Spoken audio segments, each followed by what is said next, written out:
আসসালামু আলাইকুম প্রিয় শিক্ষার্থীরা, আমি সেই সুলতানা চলে আসলাম নতুন একটি ক্লাস নিয়ে। আলোচনা করব সুন্দর একটি কবিতার সৃজনশীল নিয়ে। কবিতাটি হচ্ছে আমি কোনো আগন্তুক নই, এইটার একটা সৃজনশীল প্রশ্নে আলোচনা করব। সৃজনশীলটি এসেছে সিলেট বোর্ড 2025 সালের একটা প্রশ্ন, সেটা নিয়ে আমরা একটু কথা বলি। দেখো, সিলেট বোর্ড 2025 সালের একটা প্রশ্ন, আমি কোনো আগন্তুক নই, কবিতায় কবির চিরচেনা স্বজন কে? প্রথম প্রশ্ন, আমি কোনো আগন্তুক নই, কবিতায় কবির চিরচেনা স্বজন হচ্ছে কদম আলী। আমি কোনো আগন্তুক নই, কবিতায় কবির চিরচেনা স্বজন হচ্ছে কদম আলী। আমি শাব্দিক নিয়মে এখানেই থাকি, কথাটির দ্বারা কি বোঝানো হয়েছে?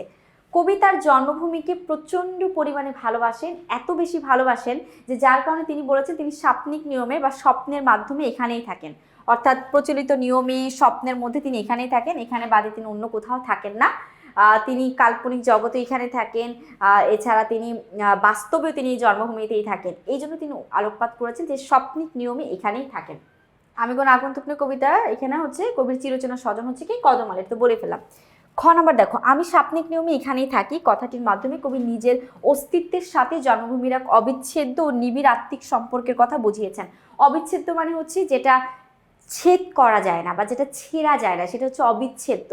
তো বলছে সে স্বপ্নিক নিয়মে এখানে থাকে, জন্মভূমির এক অবিচ্ছেদ্য এবং নিবিড় আত্মিক সম্পর্ক কথা তিনি এখানে বুঝিয়েছেন। আমি কোনো আগন্তুক নই কবিতায় কবি নিজের জন্মভূমির প্রতি তার গভীর অনুরাগ প্রকাশ করেছে। অনুরাগ মানে প্রেম, ভালোবাসা প্রকাশ করেছেন। কবি যে দেশে জন্মেছেন সেই দেশটির স্বপ্নময়, সেই দেশটির গ্রামীণ প্রকৃতি ও জনজীবন প্রায় একই ধরনের স্বপ্নের স্পর্শ মাখা। কবি এই দেশের ধূলিকণা প্রকৃতির মাঝে লালিত পালিত হয়েছেন। শৈশব থেকে তিনি বাংলার রূপ রস গন্ধকে নিজের সত্তায় ধারণ করেছেন, যার ফলে এই দেশের জল হাওয়া তার কাছে স্বপ্নের মতো মায়াবী ও চিরচেনা হয়ে উঠেছে। কেন কবি বলেছেন সে স্বপ্নিক নিয়মে এখানে থাকে? কারণ তার মনের মধ্যে বা নিবিড় যে আত্মার সম্পর্কটা আছে, সে আত্মার সম্পর্কে বোঝাতে কবি এটা আলোচনা করেছেন। তো আমরা ক খ বুঝলাম, এবার আমরা আলোচনা করব গ ঘ। সিলেট বোর্ড 2025 সালের একটা প্রশ্ন, সিলেট বোর্ড 2025 সালের প্রশ্ন। গ ঘ নিয়ে আমরা একটু কথা বলি, দেখি। বাংলা আমার আচ্ছা, গ নম্বর প্রশ্নটা একটু পড়ে ফেলি, তারপরে দেখি দুইটা উদ্দীপক আছে। আমি উদ্দীপকের প্রথম স্তবক মানে প্রথম যে অংশটা, উদ্দীপকের প্রথম অংশের সঙ্গে আমি কোনো আগন্তুক নই কবিতার সাদৃশ্য তুলে ধরো। সাদৃশ্য মানে মিল কোথায় সেটা তুলে ধরো। আর দুই, উদ্দীপকের দ্বিতীয় স্তবক মানে দ্বিতীয় যে অংশ, সেই অংশে আমি কোনো আগন্তুক নই কবিতার মূল চেতনার প্রতিফলন ঘটেছে, উক্তিটির যথার্থতা নিরূপণ করো। ঠিক আছে। ক বলেছে কি প্রথম অংশে আমি কোনো আগন্তুক নই কবিতার কি মিল আছে সেটা জানতে চাইছে, আর দ্বিতীয় অংশে আমি কোনো আগন্তুক নই কবিতার মূল চেতনার প্রতিফলন ঘটেছে, উক্তিটির যথার্থতা নিরূপণ করো। ঠিক আছে। তো আমরা গ আর ঘ নাম্বারটা মিলাই, গ আর ঘ নাম্বারটা দিই। দেখো, গ নাম্বারে কি হচ্ছে, প্রথম স্তবের সঙ্গে বা প্রথম অংশের সঙ্গে সাদৃশ্য বা মিল কোথায় সেটা তোমার কাছে জানতে চাইছে। দেখো, বাংলা আমার, আমি বাংলার। কি বলছে? বাংলা তার, সেও বাংলার। বাংলা আমার জন্মভূমি, গঙ্গা ও যমুনা পদ্মা মেঘনা বাহিয়েছে যাহার চরণ চুমি। বলছে পদ্মা মেঘনা যা কিছু আছে সে বাংলা, বাংলা তার জন্মভূমি, বাংলাকে সে প্রচন্ড পরিমাণে ভালোবাসেন। তো আমরা কি বলতে পারি যে উদ্দীপকের এক অংশের সঙ্গে আমি কোনো আগন্তুক নই এই কবিতার মূল মিল হচ্ছে যে তারা হচ্ছে একটি অংশ, এই দুইটার মূল মিল হচ্ছে যে তারা দেশপ্রেম সম্পর্কে এই কথাগুলো প্রকাশ পাইছে। দেখো, গ নাম্বার প্রশ্ন, উদ্দীপকের প্রথম স্তবকের সঙ্গে আমি কোনো আগন্তুক নই কবিতায় বর্ণিত জন্মভূমির সঙ্গে কবির গভীর বন্ধনের দিকটি সদৃশ্য রয়েছে। অর্থাৎ কবি যে গভীরভাবে তার বাংলাদেশকে বা বাংলা ভূমিকে ভালোবাসে বা বাংলাটাকেই ভালোবাসে, সেই গভীর সম্পর্ক উদ্দীপকের কবির সঙ্গে আমাদের কবি আহসান হাবীবের মিল আছে। আমরা আমাদের কবিতার মধ্যে দেখেছি কবিতার জন্মভূমিকে এতটা পরিমাণে ভালোবাসেন যে ভালোবাসার তাগিদে তিনি বলেছেন যে তিনি বাহিরের কোনো মানুষ না। তিনি যদি বলেছেন বহু বছর পরে যদি তিনি ফিরে আসেন তাহলে তিনি সব কিছুকে দেখতে পারবেন। তিনি বহু বছর পরে যদি তিনি ফিরে আসেন তাহলে তিনি তার জন্মভূমির যে উপাদানগুলো আছে, যেমন আকাশের তারা, জমিনের ফুল, জোনাকি পোকা, নিশিন্দার ছায়া, এই সব কিছু কবিকে ভালোভাবে চিনবে এবং কবির হয়ে তারা সাক্ষী দিবে। তো উদ্দীপকের যে উদ্দীপকটা আমরা পড়েছি যে বাংলা আমি বাংলার, বাংলা আমার। ঠিক আছে। তো সেটা হচ্ছে আমাদের গভীর যে বন্ধনটা আছে বাংলার সঙ্গে, সেটা সাদৃশ্য আছে। আমি কোনো আগন্তুক নই কবিতায় কবি আহসান হাবীব জন্মভূমির সঙ্গে তার নারীর বন্ধন ও গভীর একাগ্রতা ফুটিয়ে তুলেছেন। কবির কাছে এদেশের প্রতিটি ধূলিকণা ধানকে তার নদীর কিনার অত্যন্ত পরিচিত, যেন তিনি প্রকৃতির এক অবিচ্ছেদ্য অংশ, মানে যাকে মানে ফেলে দেওয়া যায় না, বাকি সরিয়ে রাখা যায় না, সে অবিচ্ছেদ্য অংশ। গ্রামের সাধারণ মানুষ যেমন কদম আলী কিংবা জমিলার মা সবার সাথে তার আত্মিক একটি সম্পর্ক রয়েছে। কবি বোঝাতে চেয়েছেন তিনি এখানে ভিনদেশি কোনো প্রতীক নন, বরং এই জনপদের আলো বাতাসেই তার বেড়ে ওঠা। এখনকার প্রকৃতি বিচিত্র পাখি আর কার্তিকের নবান্নর ঘ্রাণ যেমন কবির চেনা, ঠিক তেমনই নিঃসর্গ কবিকে আপনজন হিসেবে চেনে। নিঃসর্গ বলতে বোঝাচ্ছে প্রকৃতি প্রেমী বা গাছপালা প্রেমী, সেই নিঃসর্গ কবিকে আপনজন হিসেবেই চিনে থাকেন। এরপর দেখো বাকি অংশে কি আছে। উদ্দীপকের প্রথম স্তবকে কবি বাংলার সঙ্গে নিজের আত্মিক ও অবিচ্ছেদ্য সম্পর্কের দিকটি তুলে ধরেছেন। কবি বাংলায় জন্মগ্রহণ করেছেন, যার চরণ স্পর্শ করে বয়ে গেছে গঙ্গা, যমুনা, পদ্মা ও মেঘনা। উদ্দীপকের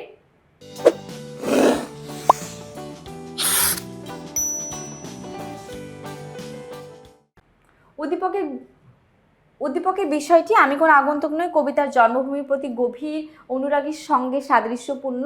কবিতায় কবি নিজেকে জন্মভূমির সন্তান বলে দাবি করেছেন, এতে জন্মভূমির প্রতি তার গভীর অনুরাগ প্রকাশ পেয়েছে। কবির এই অনুভব স্বদেশপ্রেমীর সঙ্গে সম্পর্কিত, যে উদ্দীপকে ফুটে উঠেছে। তো আমরা বলতে পারি যে উদ্দীপকে যে কবি, সেই কবির সঙ্গে আমাদের কবি আহসান হাবীবের স্বদেশপ্রেমের সাথে সম্পর্কিত আছে, ভালোবাসার সঙ্গে সম্পর্কিত আছে। ওকে, এবার আমরা আলোচনা করব ঘ নাম্বার। আমাদের উদ্দীপকে আমরা দুইটা অংশ দেখেছি, ক এবং খ। তো আমাদের এই ক এবং খ নাম্বার নিয়ে আমরা এখন আলোচনা করব। মানে উদ্দীপক দেখেছি একটা প্রথম অংশ, দ্বিতীয় অংশ। আমরা গ নাম্বার প্রশ্নটা যেহেতু প্রথম অংশ থেকে পেয়েছি, তাহলে ঘ নাম্বার অংশটা আমাদের অবশ্যই দ্বিতীয় অংশ থেকে আসবে। হৃদয় আমার বাংলার লাগি, বলছি তার হৃদয় কিসের জন্য? বাংলার জন্য। যে দেশেই থাকি সদা থাকে জাগি, স্বর্গ হতেও শ্রেষ্ঠ সে আমার, বাংলা আমার অমেয় ধারা। আচ্ছা, এই উদ্দীপকটার মধ্যে বলেছে তার হৃদয়ের মধ্যে সার্বক্ষণিক বাংলা আছে, সে যেখানেই থাকে বাংলা তার হৃদয়ে জেগে থাকে। স্বর্গ হতে মানে উপরে যে জান্নাত, নরক, স্বর্গ বলেও তো একটা কথা আছে, সেই স্বর্গ থেকেও শ্রেষ্ঠ হচ্ছে তার আমার বাংলা। ঠিক আছে, অমেয় ধারা। এখন আমরা ঘ নাম্বার দেখি। উদ্দীপকের দ্বিতীয় স্তবকে আমি কোনো আগন্তুক নই কবিতার চেতনার প্রতিফলন ঘটেছে, উক্তিটির যথার্থতা নিরূপণ করো। কি বলেছে? আমি কোনো আগন্তুক নই কবিতার যে মূল চেতনা, উদ্দীপক দ্বিতীয় স্তবকে মূল যে চেতনাটা সেটা কি? এটার মধ্যেও কিন্তু দেশপ্রেম এবং দেশের প্রতি গভীর যে আবেগ এবং ভালোবাসা, সেই ভালোবাসার টানটাই প্রকাশ পাইছে উদ্দীপক 2 এর মধ্যে। উদ্দীপক 2 এর মধ্যে বলেছে সে তার দেশ, সে দেশের মানুষ, সদা তাকে জেগে থাকে, সে ছাড়া আর অন্য কেউ নেই। এই দেশের মানুষের সব কিছু তার অস্তিত্বে গাথা। আমাদের ঠিক কবির মধ্যেও, কবি আহসান হাবীবের মধ্যেও দেশপ্রেম সবার আগে। সে সাপ্নিক নিয়মেও তার স্বপ্নকে দেখেন, সাপ্নিক নিয়মে তার প্রকৃতিকে দেখেন, সে প্রকৃতির আজন্ম চেতনার মধ্যে জেগে থাকেন। এই সব কিছুই কিন্তু এখানে পরিপূর্ণভাবে জেগে আছে। এবার আমরা যদি দেখি ঘ নাম্বারটা দেখো, তাহলে আমরা এই মূল সুর কোথায় ঘ নাম্বারের সঙ্গে, সেটা যদি আমরা একটু মিলাই তাহলে দেখব। জন্মভূমির সঙ্গে মানুষের আজীবনের একটি সম্পর্ক আছে, আপন সত্তায় স্বদেশী অনুভব করার বিষয়ে যোগসূত্র থাকায় উদ্দীপকের দ্বিতীয় স্তবক আমি কোনো আগন্তুক নই কবিতার মূল চেতনার একটি প্রতিফলন ঘটেছে। মন্তব্যটি পুরাপুরিভাবে যথার্থ। আমি কোনো আগন্তুক নই কবিতায় কবির স্বদেশের প্রতি নারীর একটি টান আছে এবং এদেশের মানুষের সাথে তার গভীর সখ্যতার বিষয়টি ফুটে উঠেছে। কবির বর্ণনায় গ্রামীণ প্রকৃতির প্রতিটি ধূলিকণা তার প্রাত্যহিক জীবনে, প্রাত্যহিক মানে প্রতিদিন বা প্রতিনিত্যর জীবনের অংশ হিসেবে ধরা দিয়েছে। গ্রামের মাঠ ঘাট, অবারিত আকাশ, ফুল পাখি, পুকুর কিংবা মাছরাঙা সবই তার অস্তিত্বের সাথে মিশে আছে। এই প্রকৃতি যেমন কবির চেনা, প্রকৃতিও তেমনি কবিকে তার আপনজন হিসেবেই জানে।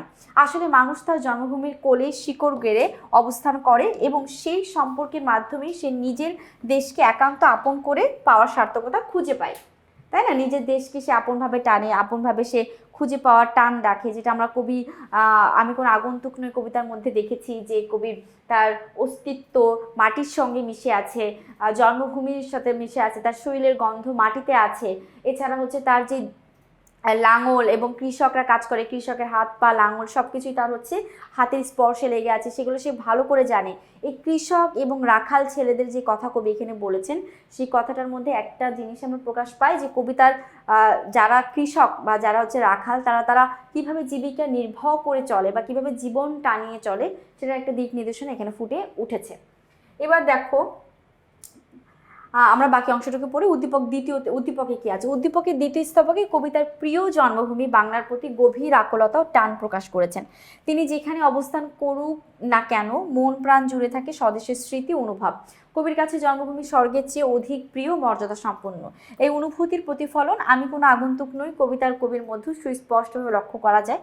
কবি তার জন্মভূমির সঙ্গে নিবিড় সম্পর্ক প্রতিষ্ঠা করতে প্রকৃতি, মানুষ ও পরিবেশের নানা অনুষঙ্গকে সাক্ষী করেছেন এবং বারবার ঘোষণা করেছেন যে তিনি কোনো বহিরাগত নন, বরং এই দেশের প্রতিটি মানুষ ও বস্তু তার প্রতি আপন। যেটা আমাদের কবির মধ্যেও আমরা পেয়েছি। তিনি বলতে চেয়েছেন সে অচেনা কোনো মানুষ নাই এবং বহিরাগত কোনো মানুষ নাই, তিনি এখানকারই মানুষ, তিনি এখানকারই স্বজন। সেই দেশের প্রতিটি বর্ণনায় এখানে উদ্দীপকও আছে। উদ্দীপকে যে কবি বলেছেন সেও এই দেশেরই মানুষ, সেই জন্মভূমিরই মানুষ, এখানেই তার অবস্থান, এখানেই তার বাস। প্রত্যেকটা জিনিস সুন্দর বা প্রতিস্ফুটিতভাবে প্রকাশ পেয়েছে। আমরা 4 নম্বর প্রশ্ন যে লাস্ট অংশটা যেভাবে লিখব সেটা হচ্ছে আমরা এইভাবে লিখব, উক্ত কবিতার আসমান জমিনের ফুল। কি বলেছে? উক্ত কবিতার আসমান জমিনের ফুল, জোনাকি, পুকুর, মাছরাঙা, ধানক্ষেত এইসব চিত্রের মাধ্যমে কবির স্বদেশ প্রেম আরও গভীরভাবে প্রকাশ পেয়েছে। স্বদেশের প্রতিটি উপাদান কবির অস্থিমজ্জে মিশে রয়েছে, যা তার জন্মভূমির প্রতি অকৃত্রিম ভালোবাসারই পরিচায়ক। জন্মভূমির সঙ্গে কবির এই গভীর আত্মিক সম্পর্ক নিরন্তর অনুরাগী উদ্দীপকের দ্বিতীয় স্তবকে প্রতিফলিত হয়েছে। তাই বলা যায় প্রশ্নোক্ত মন্তব্যটি পুরোপুরিভাবে যথার্থ। তাই কি বলা যায়? প্রশ্নোক্ত যে মন্তব্যটি আছে সেটা পুরোপুরিভাবে যথার্থ।